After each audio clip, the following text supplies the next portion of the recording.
কুষ্টিয়ার কুমারখালীতে বৈষম্য বিরোধী ছাত্র আন্দোলনের সদস্য সচিব আসাদুজ্জামান খান আলী ও তার বাবা মোহাম্মদ আব্দুস সালাম খানের বিরুদ্ধে চাঁদাবাজির অভিযোগ তুলে সংবাদ সম্মেলন করেছে জামায়াত ও বিএনপির নেতাকর্মীরা।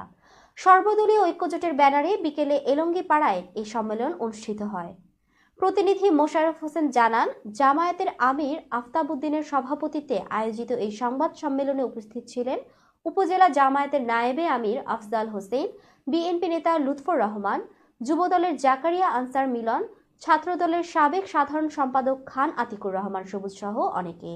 লিখিত বক্তব্যে আফজাল হোসেন অভিযোগ করেন, আসাদুজ্জামান আলী ছাত্রলীগের পদ হারানোর পর নিষিদ্ধ ছাত্রলীগের বাহিনী গড়ে তোলেন এবং বালুরঘাট দখল, সড়ক নির্মাণ বন্ধ, পুলিশ দিয়ে নিরীহ মানুষ ধরিয়ে দেওয়া এবং হিন্দু সম্প্রদায়কে জিম্মি করে চাঁদাবাজি চালান।